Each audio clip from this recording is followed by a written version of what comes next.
Hey guys, and so in this video we're going to show you how to use Cursor, a tool very popular with developers right now, and also TinyHost, which helps you publish the apps that you create with Cursor in minutes. You need very little coding experience for this, and if you do, it's super helpful. So let's dive straight in and show you how. Okay, so what I've got here is Cursor open and a React Create App sample boilerplate.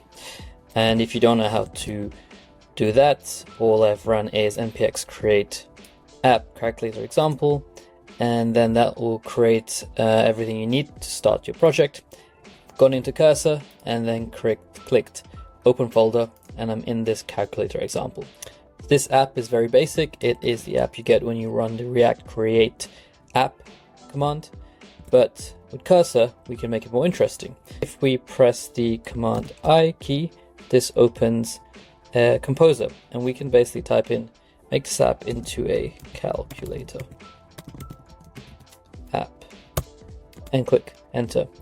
Now what this will do is it will basically start going through the code and understanding what needs to be done across all the different files in the app, and this will just happen in the background, and then it will start live in front of you, start transforming the code and figuring out what actually needs to be done. And it'll also explain to you on this side what it's going to do, and you just can reject it or accept it. So here it shows you all the lines which have changed, similar to when you are doing a git diff or pull request. So I'm going to accept all these changes, and you see it's done that, and then it's rebuilt. If I open my browser, here you go. This is a fully functioning calculator. So this is cool, but how do we actually publish this online? Right now this is localhost, but no one can see this.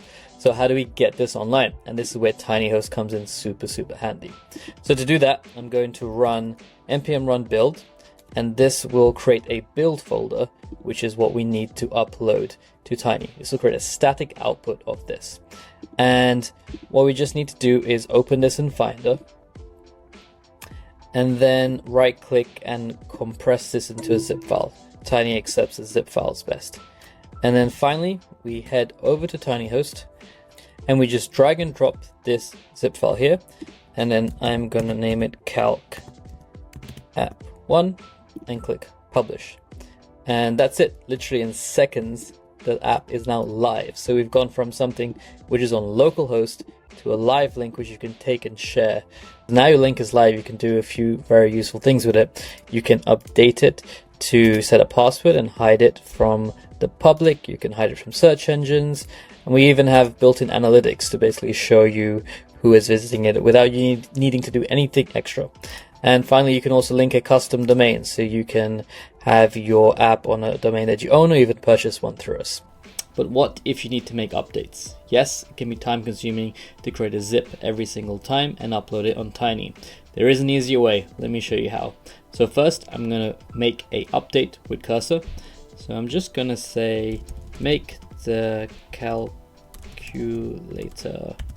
pink. And this will figure out which CSS needs to be added and basically live output what they think it needs to be added. And I'm going to basically apply these styles here and accept it, and that's done. So finally I'm going to make the build for it, and I'm going to say npm run build, and this will create the build output updated with the pink calculator.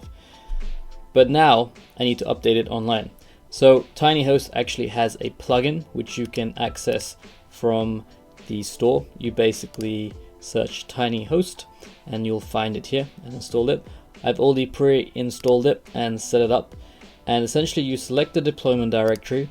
So I've selected it to be build, which is where the output of the static file is, and then select the link that you are trying to update. So remember, we updated it on the calc app 1, and then click deploy. And that's it. And so now it's basically creating a zip for me and also updating the app. And if I go back to the preview, you will now see that it's pink. And that's it. Super simple. So you can make updates and deploy it very quickly as well using an extension. That's it. If you like this video, please like and subscribe to our channel because we're planning on bringing a lot of related content. Thanks, and I'll see you next time.